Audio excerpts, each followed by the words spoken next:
terrorista sin entender cuál es el móvil que hay detrás. Con la trata pasa lo mismo.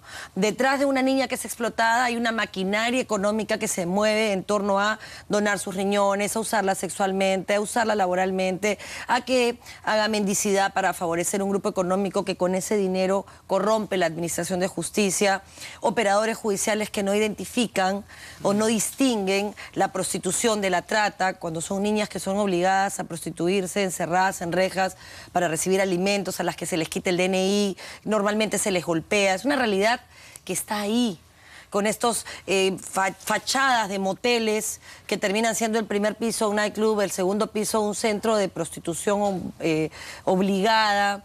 Y entonces todo esto debiera de obligarnos a pensar en qué parte de la seguridad ciudadana no hemos atendido, y esto es parte también del gran concepto de seguridad ciudadana. Entonces este domingo va a ser el día. El objetivo en realidad no era declarar un día. El día es lo importante porque nos permite reflexionar sobre el tema, claro, y poner el problema y darle atención. En Tacna, en la zona de frontera, en Madre de Dios, en las zonas donde hay concentración de trabajo masculinos, en fin, hay algunos aspectos que agudizan el problema. El tema de migrantes haitianos que han sido obligados utilizados para trata, en fin, colombianos que huían del conflicto. Hay un problema que no tiene fronteras, es transfronterizo.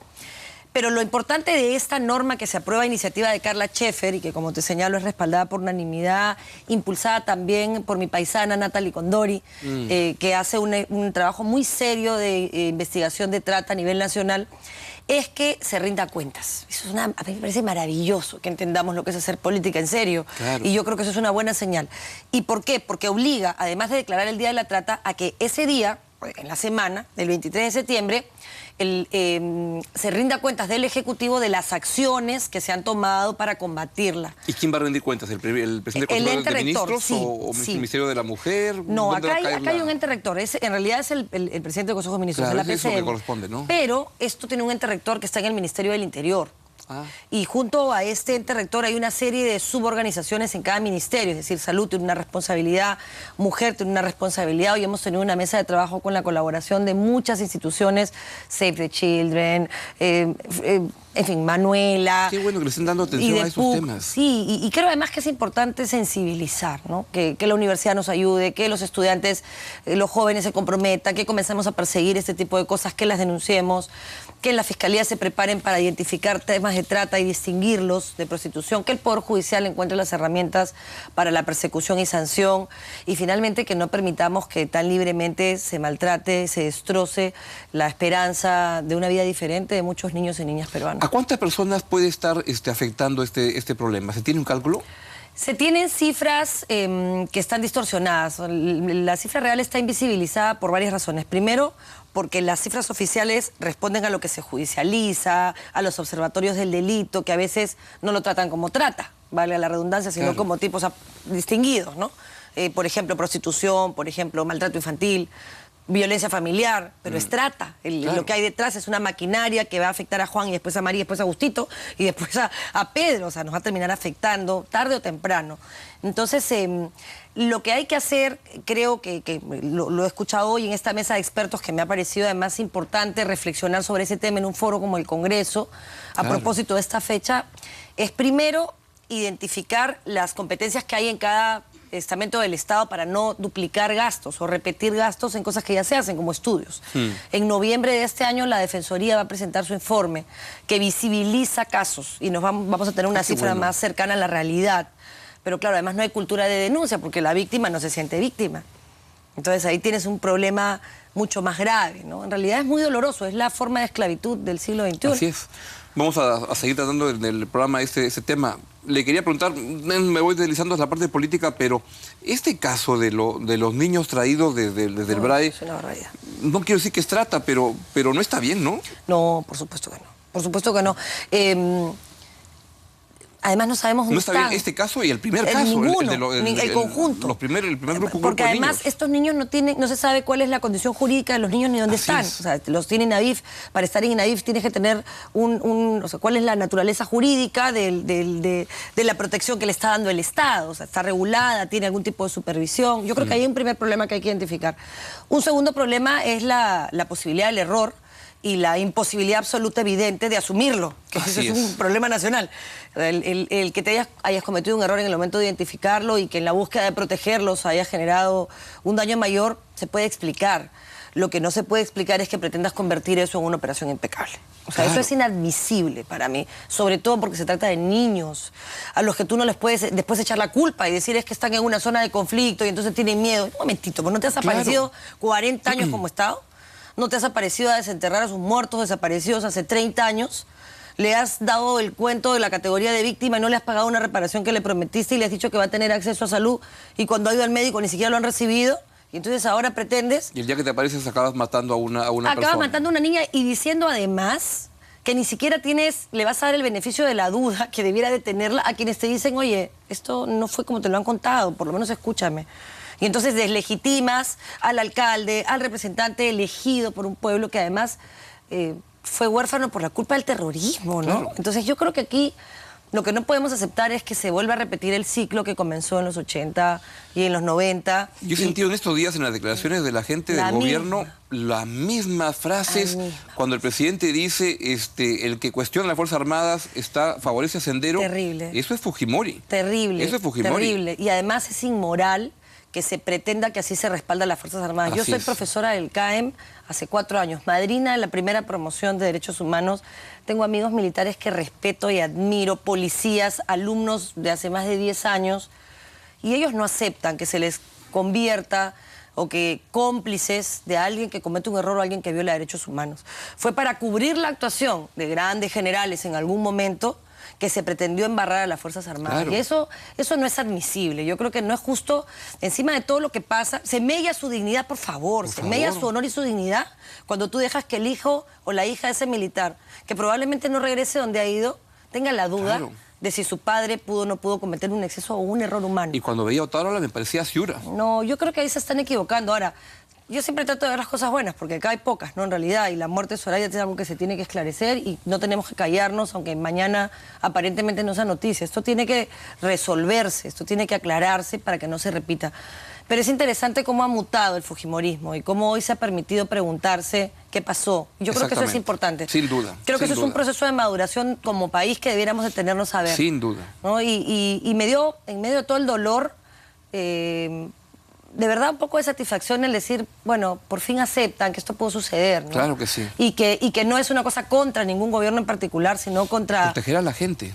Contra la historia que es contada por el que detenta el poder. Así es. Augusto. Entonces yo creo que si han pasado tantos años, 30 años, 32, 33 años, ya podríamos sentarnos a no usar políticamente una cosa tan dolorosa, donde hay 15.000 desaparecidos todavía y familias tratando de encontrarlos, además, ¿no? la manera como se ha querido cambiar la historia en este caso me explica cuánta gente cuántas historias se han perdido así y confundido así y acaban en nada. Y acaban en nada, pero acaban en nada ¿por quién? En los 80s y 90s. Por quien escribe el libro. Así es. Pero ¿tú crees que la vida de esas 15.000 familias volvió a ser la misma? Claro que no. no. ¿Tú te imaginas cómo está la gente, los familiares de las personas que han exhumado, los cadáveres que han exhumado, cuando les dicen no tengo plata para hacer el ADN, espérate 2 años más? Claro. O sea, que, a ver, ¿cómo estaríamos nosotros que estamos ahora conversando en este programa si nuestro hijo desapareciera? O sea, uno tiene que ponerse los zapatos, ¿no? Así es. Y entonces yo creo que ahí podríamos cambiar. Igual cuando haces el presupuesto, ¿no? Yo siempre digo, a ver, si tú haces el presupuesto de tu casa, ¿se te ocurre decir, tengo 10 hijos, 13 van a morir este año?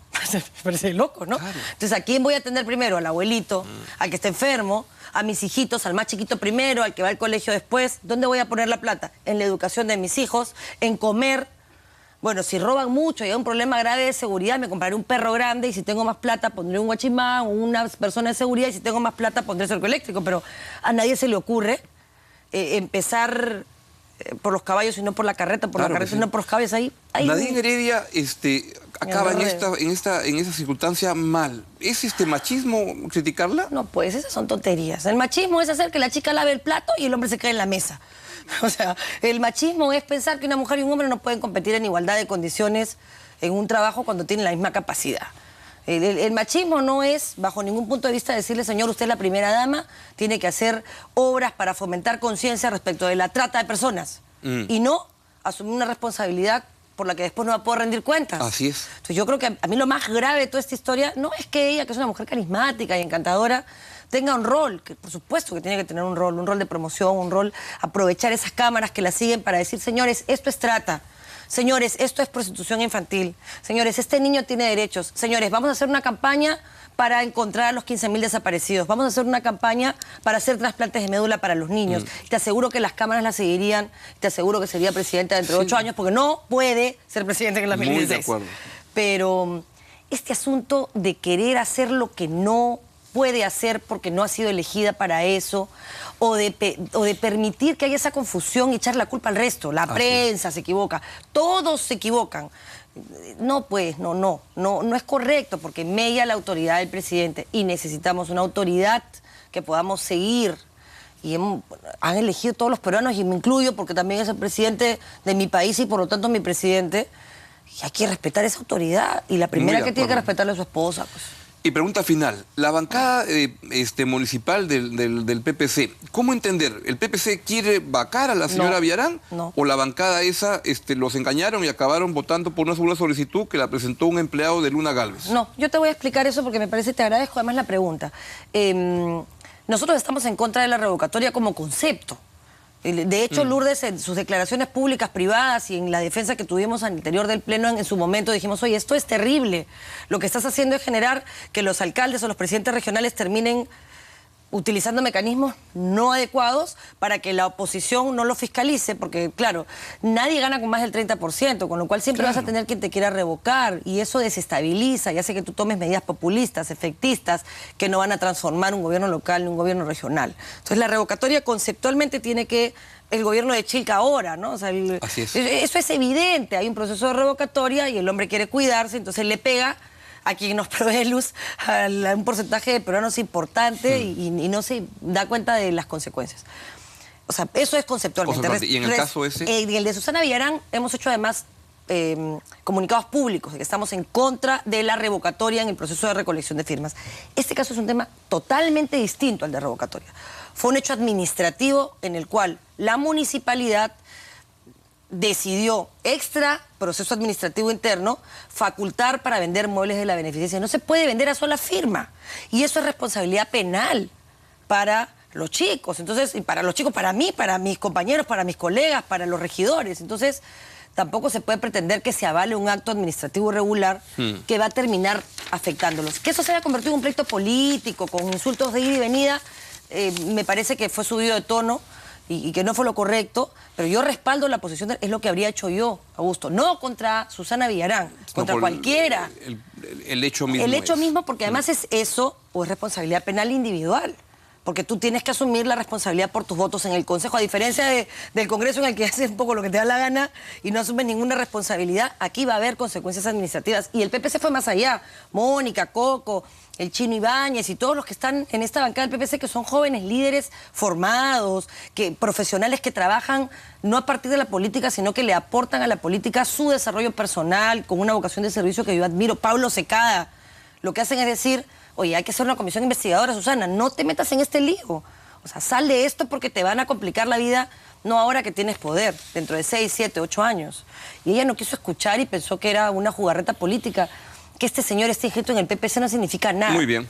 Así que eso es un poco una aclaración y el respaldo de estos jóvenes que de verdad son mis compañeros de trabajo, los conozco toda la vida y en ellos no hay ningún móvil que no sea hacer las cosas bien y ayudar a Susana Villarán para que haga un buen gobierno. Congresista, muchas gracias por venir esta noche. Marisol Pérez Tello estaba acá, le agradezco mucho. Muchas gracias a ti pronto también. porque me interesa mucho escuchar lo que Muchas gracias a ti también. Vamos a una breve pausa y venimos con más sobre el tema de explotación de